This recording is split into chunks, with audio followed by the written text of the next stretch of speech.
Hey everybody, it's Dick here. Back when the Triumph Rocket 3 was arriving in dealerships, I had the opportunity to ride this tomato red Rocket 3R. I was not overly eager to ride the Rocket Rs. It's not my cup of tea. It's not something that I would consider buying for the fleet. It's not something I'd consider taking out as a rental. It's not really anything I'm at the least bit interested in. I didn't do a review right away or a motovlog about the bike because I felt like it would just be white noise. Everyone was eager to ride the Rocket 3 and get their videos out as quickly as possible, and I really didn't care much about the bike, and I thought that would be pretty clear coming through. The Rocket is a bit of a conundrum to me. The first Rockets out there were kind of competing with big Harleys and kind of American bikes, and we've seen the trend of the big Harley or the big twin disappear and Harley kind of falling out of favor and going out of business almost. So a giant capacity cruiser is just a bit of a confusing choice for me. Despite that, I took it for a ride, and as the fates would have it, maybe they knew I was reluctant in my videoing because my first video came out with no audio, and it was some lingering technical issues I had from my Scotland winter trip with Shakedown.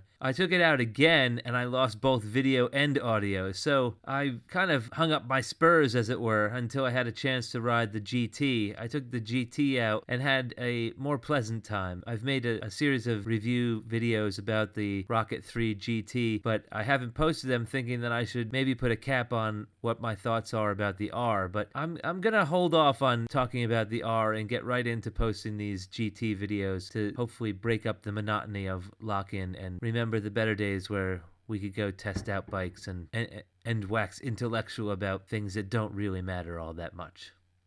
The Rocket 3 GT and the R are longitudinal inline 3 engines. They have 2,458 cc's, 165 horsepower at 6,000 RPMs. Maximum torque is 163 foot-pounds of torque at 4,000 RPMs, which, if you're spending Newton meter money, that's 220.9 Newton meters of torque. It's electric fuel injected ride-by-wire. It's liquid cooled. It's got a stainless 3-into-1 header, 6-speed transmission with an up-down quick shifter, hydraulically actuated torque assist clutch, and a shaft-driven final drive with an open wheel in the rear.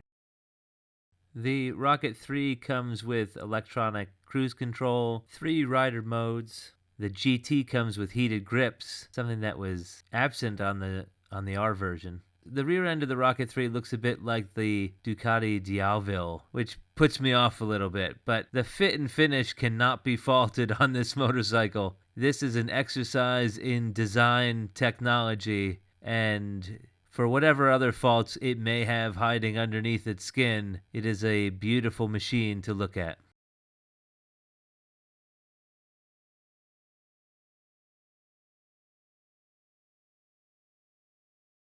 Listen to some exhaust and let's take it for a ride.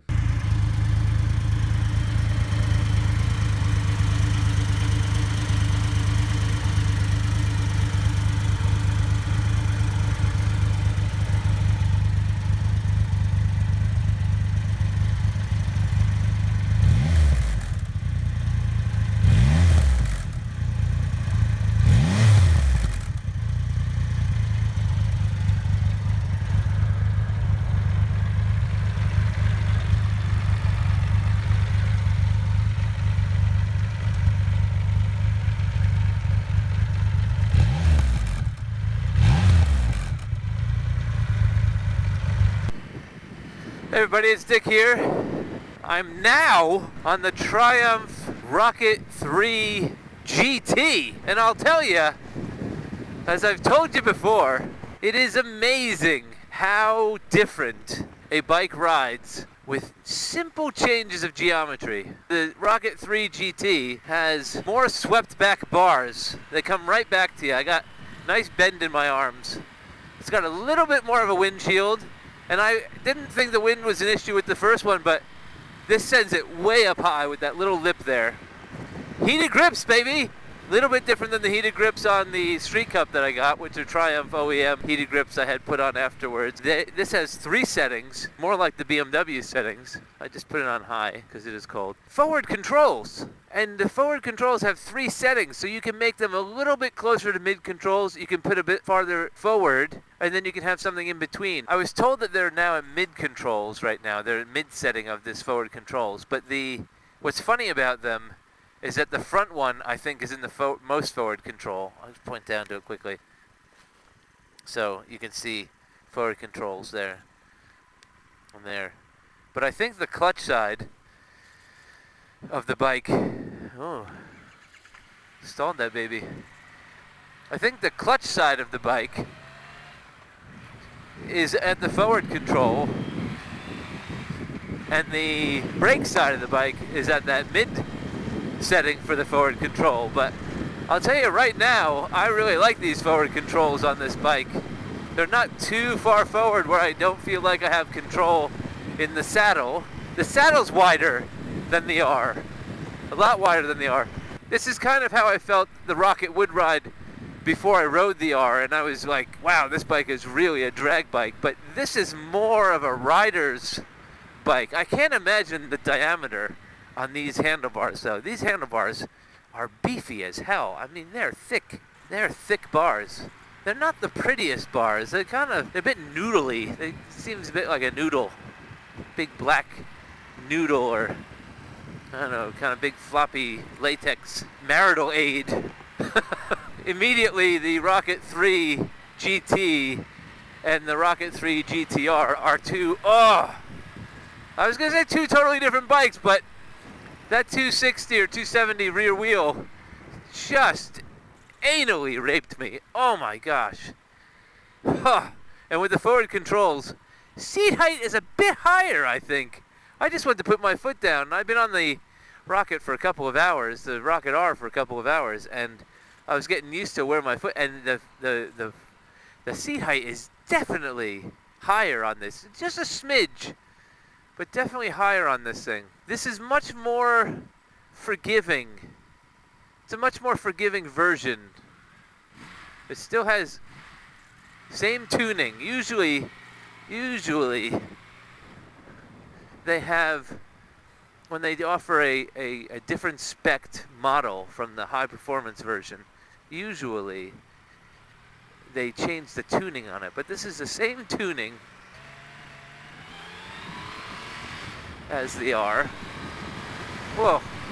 Ooh, these long handlebars make those vibes that I was experiencing at 3,500 RPM so much more noticeable. Oh my gosh. I was jokingly calling it a marital aid, but my goodness, these are sex toys. Less vibrations, actually, interestingly enough, in the foot pegs, them being forward controls.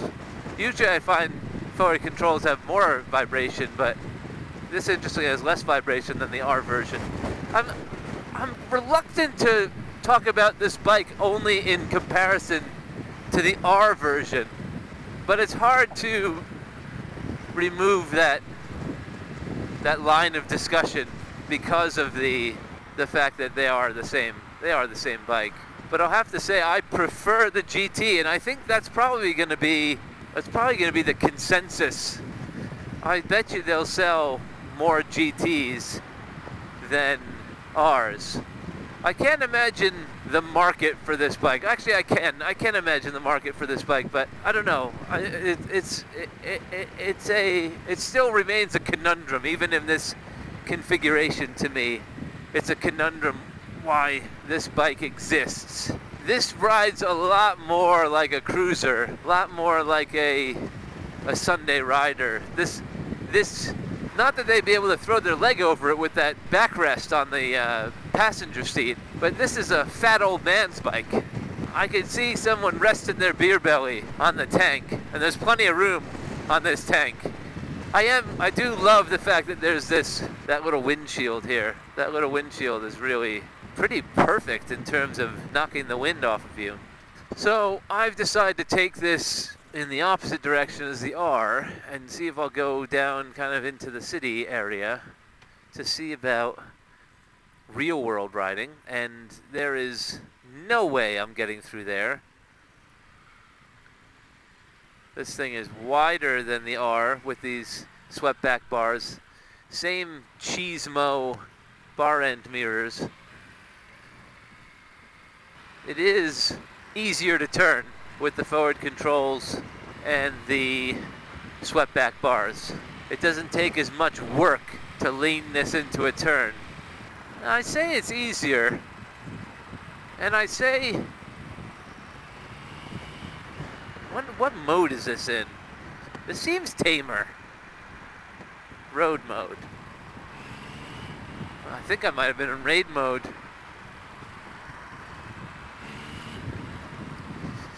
Yeah, it seems tamer than the R. The seating position really does. When I was riding the R, I felt like, you know, there are those big bikes that when you're on it, it feels smaller than it is. And I said that on the R, I did not get that sense. It felt as big as it was, and you really had to work it to do what you needed it to do. Where this one is so much easier to maneuver. I mean, it's so much easier to maneuver with these big bars. And I'm so much more comfortable in the saddle. I say it's tamer, but I don't know if the seating position is making me a bit bored. Am I too relaxed? Is it relaxing or is it boring? I'm confused. I'm getting mixed signals. I don't know if I'm bored on it or way too relaxed and comfortable on it. And maybe that's the thing. Maybe that's... It was so exciting on the R. And I got right off the R. Yeah, there's that clunk into that torquey shift that I was talking about. It has a very torquey shift from, you know, the shift pedal drops into gear, and then the torque is always there. No matter what gear you're in, you're kind of reminded that the torque is there. It's very, very, very torquey. 160 horsepower, I think. I'll have to recheck. And 200 and change of torque.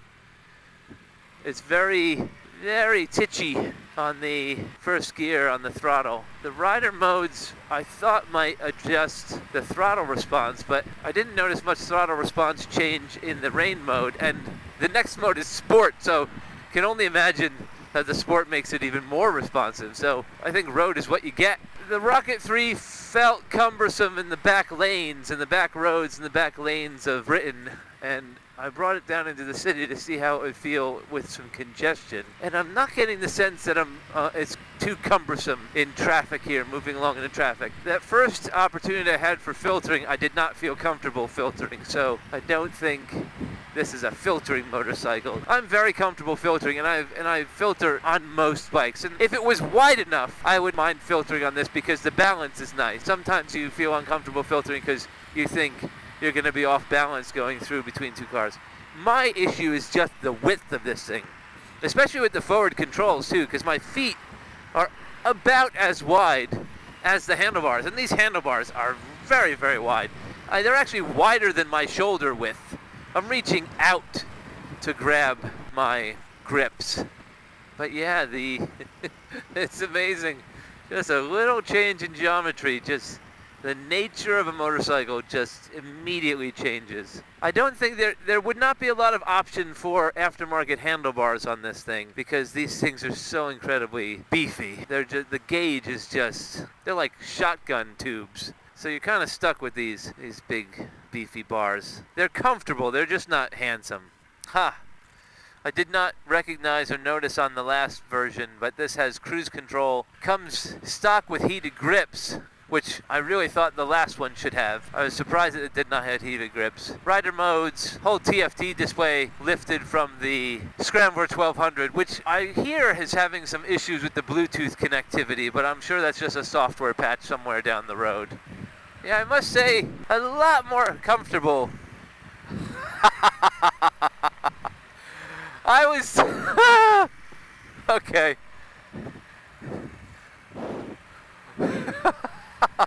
I noticed when I rode, sorry I'm laughing, I'm catching up with myself. I noticed when I rode the Speed Twin that it was very, very hot. It was a hot bike. It ran hot, the thermostat came on quickly. It was a very hot bike, and I made comments about that, and people were like, you're weird, bikes are hot. And when I made a point when I was riding the R to see if this 2500cc engine was going to feel hot down between my legs. I did notice a thermostat kick on, and there's a massive grill on this thing, a massive radiator on this thing. Ooh, it's comfortable at low speeds with the forward controls. Mid controls I felt a bit unwieldy about it. I don't know if you can hear it through the mic, but that transmission, I don't mind it. I like when bikes sound mechanical. Anywho, I was talking about the heat on the bike. It is a lot of bike. This is one of those bikes that I do feel it's a bit smaller when you're moving than when you're maneuvering it.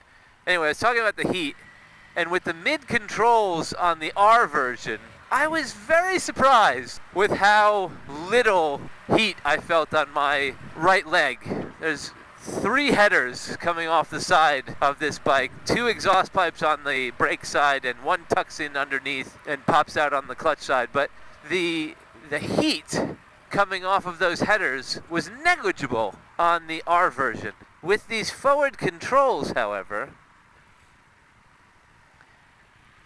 here's a little filtering. Can I do that? Ooh, gosh. The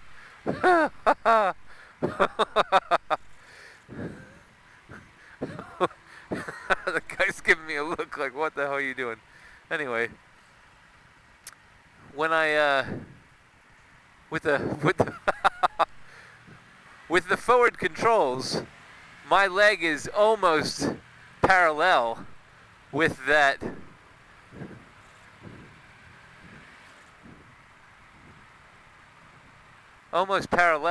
those headers. And when I turned the heated grips on, I was like, ooh, I'm feeling nice and toasty warm now, because it is a cold day. And part of me was pleasantly surprised, and I said, oh, the heat's on. The heat's on. My heated gear is working. I'm not wearing my heated gear.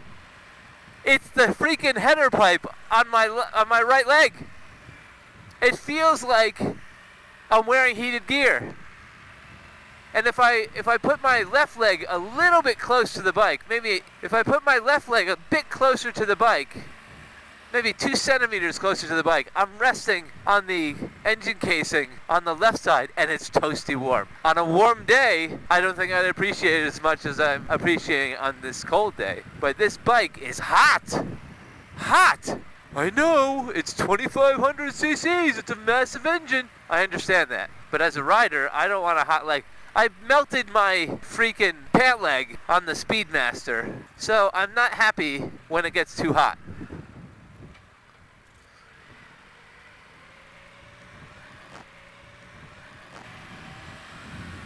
I am happy around those turns though with these big handlebars. You are really able to maneuver this thing a lot better than the drag geometry of the R.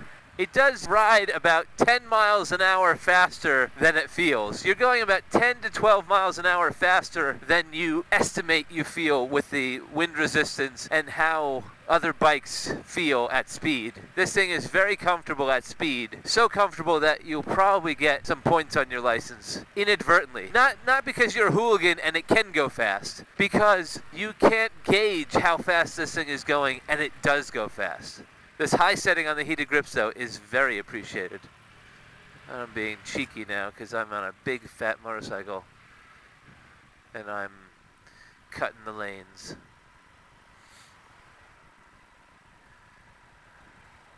I mean, you can see how much more comfortable I am on this version than the R, because I'm just doing things that I would do on any old bike with the same level of confidence. But it's not that false sense of confidence. The sporadic behavior, the sporadic nature of the throttle, though, how torquey this is, it takes a bit of real control over that throttle, so you're not doing this the whole time. I think It doesn't take a lot to do that. So you really are finessing it. There's a bit of finesse necessary in that throttle knob if you're going to have a smooth ride, especially at low speeds. And you're kind of stuck in first gear at slow speeds, unfortunately, because second gear does not like to go slow. You're up above 20 miles an hour. You're up above 20 miles an hour if you're going into second gear. Some bikes, the better tuned bikes, you can really nurse that second gear low. I kind of feel a bit like Yogi Bear. Hey, boo-boo! Let's go steal a picnic basket! Let's go ride on the Rocket 3 GT! Let's go for a ride on the Rocket! Boo-boo!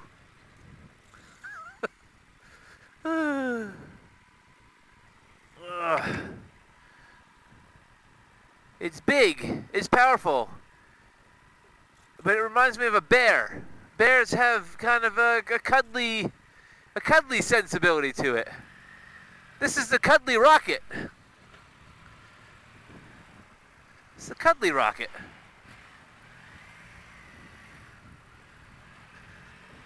Let's see what we're like on this line of speed bumps. Hey, boo-boo! We go over some speed bumps. See if we can find a picnic basket. Hey, boo-boo! It's a bear. It's a bear of a bike, but it's a bear you want to cuddle.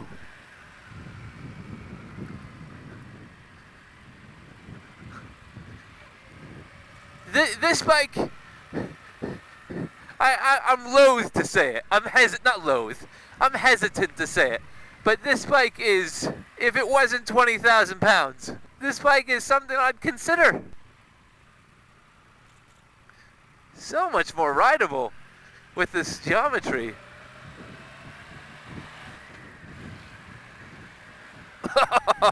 Whee! I just catapulted out of that chair. Yeah, this is a lot more tame. A lot more tame. It's the same thing. But like, my question is, if you want a lopey, cuddly bear of a bike, are you gonna spend 20 grand and need a 2500 cc engine to do that? I don't think so. It's fun, it's enjoyable. It's unnecessary. It feels a bit unnecessary to me. A lot of vibrations though.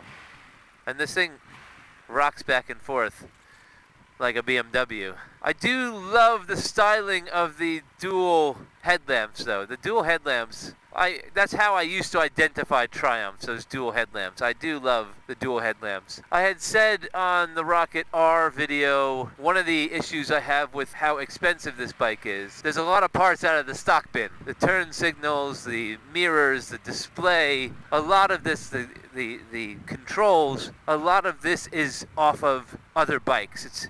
It's off of other models. Ooh, it does go. and you're really paying for the R&D, the development on the engine. The engine is what's new, and it guzzles gas. But I said on the R that it was like you were buying Viagra. You're paying Pfizer the premium, the patent premium for the development of this drug over years. And with the R, you're paying for the Viagra. It's a Viagra motorcycle. It makes your dick big and hard. But not so much on this one. I think this is, you're still paying the premium to the pharmaceutical company, but I think it's more for Xanax. This is a mood stabilizer, this bike. It's a mood stabilizing drug. If you like that video and you want to see more like them, hit like, share, and subscribe.